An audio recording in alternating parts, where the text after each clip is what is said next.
欢迎收看《寰宇全世界》，带您走进全世界。全球各地的观众朋友，大家好，大家平安，我是何荣。两岸大事国际焦点，深度剖析，打开视野。透过 YouTube 收看朋友，请帮我们按赞、订阅、加分享，动动手，开启小铃铛。也欢迎您告诉我们在哪个城市打卡收看。当然，欢迎大家多多的表达你的看法与观点。好，来欢迎的今天3位来宾，首先是台大政治系名誉教授明居正老师。主持人、2位来宾跟各位观众朋友，大家好。好，另外是中华战略及兵器研究协会理事长王介正老师。何荣好，各位老师好。好，再来是淡大战略所兼任助理教授接仲老师。主持人好，2位老师好，各位大家好。好，欢迎3位老师。首先，我们带着大家一起来关注的就是中日之间的争议啊。这个中日两国关系，因为日本首相高市早苗他的一番言论，他当时针对台湾有事的发言引发了轩然大波，而这个风波跟争议，大家原本以为很快就会平息下来，但并不是，越演越烈啊！现在中方从观光、水产品，接下来呢还传出要使用稀土等工具啊，因为中方强调他们的工具箱里面的工具还有很多。那外界也都在看接下来这个争议会如何的收场。还有，因为言论呢牵涉到了台海、台湾，美国会有角色吗？日方他们派出了代表，我们也看到到了北京去呢，不欢而散。双方似乎看起来都没有任何妥协或让步的空间，而中方呢，现在要求高市早苗要收回当初在国会接受备询的时候呢所说的那一番言论啊。但是日方的态度很明显的就是一句话办不到。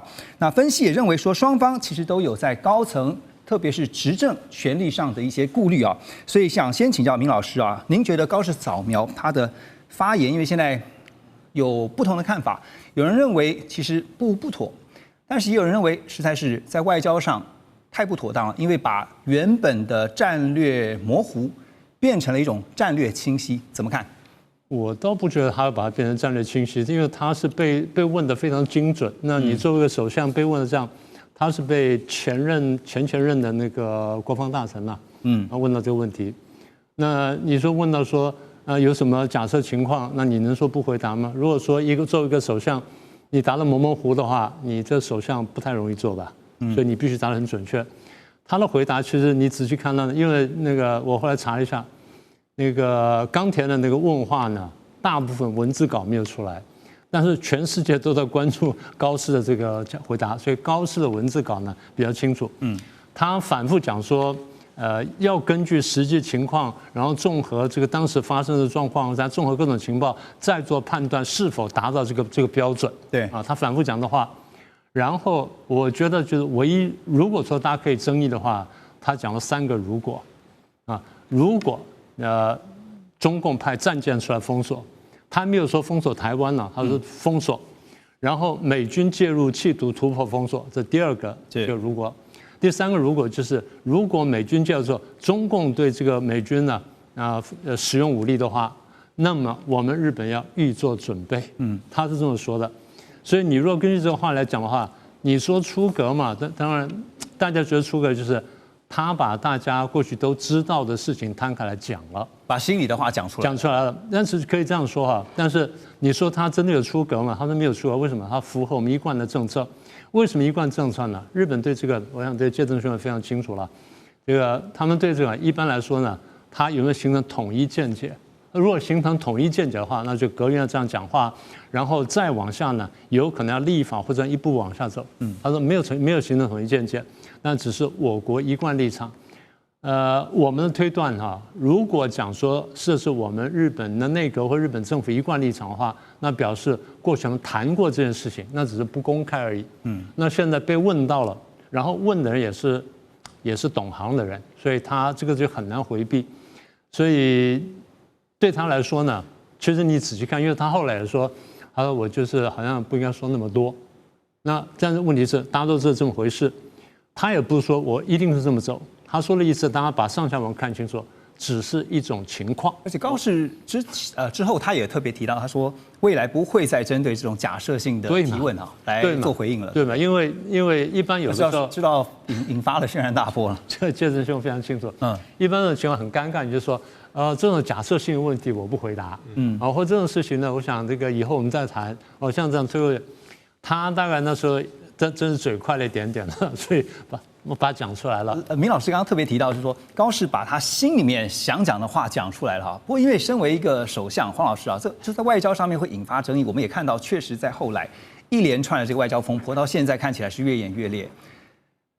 质询稿应该是先拿到的，所以他应该知道，就是他会被问到什么样的问题才是，不是吗？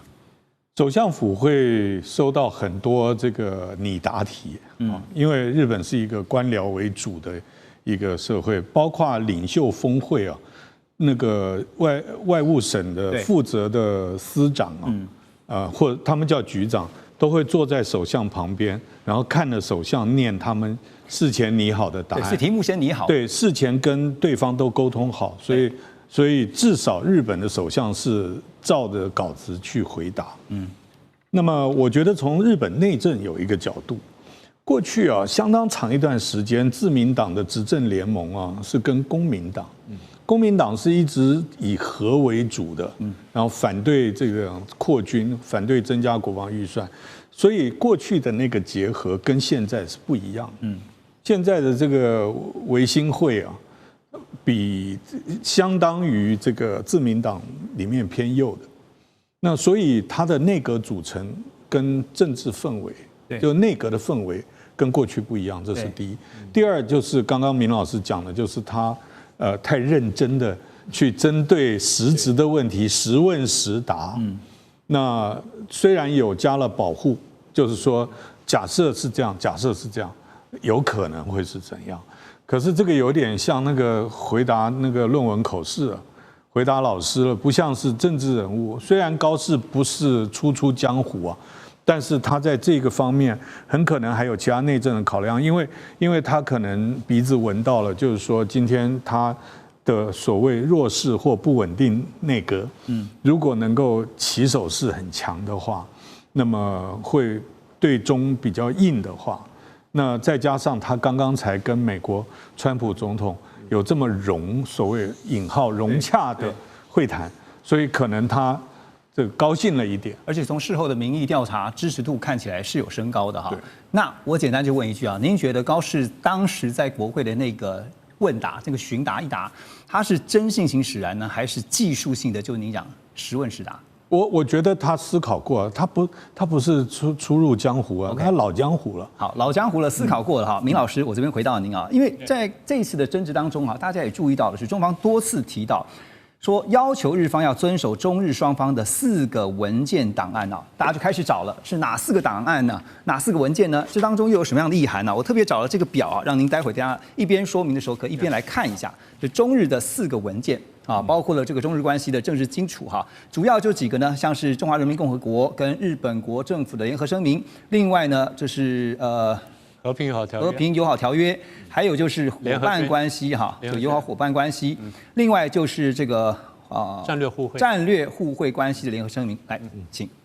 那第一个呢，这个我想这次说的非常非常清楚了哈。第一个就是日本承认中共，就那个就是我们叫做Tanaka Shock， 田中震撼，然后田中震荡。是里面比较关键一句话就是日方充分理解并尊重中方对台湾问题的一贯立场。那至于什么呢？没有说得很清楚。就像我们讲说，美国讲的是 recognize 呢，还是 acknowledge， 差不多这个味道。这第一个，但他至少确立了说，中日双方的这个关系，这第一点。那等于就是怎么说呢？关系正常化吧，这么说比较准确。那第278年的那个呢，叫中日和平友好条约，里面还有一个条款呢，比较重要，叫反霸主义。反什么呢？1978年反霸反的是苏联。反正是苏联，因为美国当时也是以反苏为主，所以拉拢日本。然后这个条约呢，一方面有这个反霸条款，二方面巩固了刚刚前面讲72年的政治承诺，等于强化了72年的东西，进一步强化。对，进一步强化。是。第3次1998年，就是20多年之后，重申和平跟友好，强调各方面的合作。日本呢，重申在台湾问题上面坚持一中的立场。是。好，那这个话就比较关键了。所以中方呢。后面就屡把这句话拿出来，或把这4个文件拿出来啊，这第3个。第4个是08年，就是奥运的那一年，中日关于全面推进战略互惠关系的联合声明。这个战略互惠关系呢，因为当时08年呢，大家知道中国大陆经济非常好了， 08年办奥运嘛，对不对？所以那个经济非常好，大家都觉得说那这个不得了，所以很多人要靠过去。所以这个战略互惠关系呢，面非常广，政治、经济、安全、文化、能源各方面呢都在里头。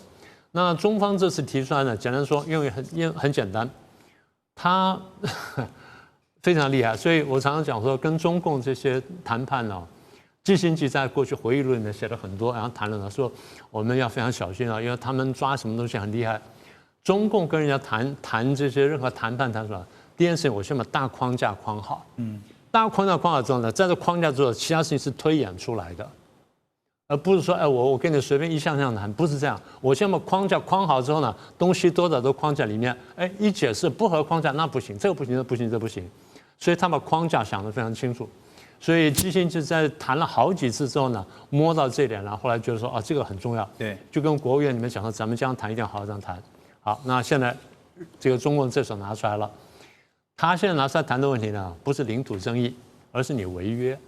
你违背你过去当拿这个框架去跟对方讲你答应我这4件事情，这4个党就像说他讲美国这3公报嘛。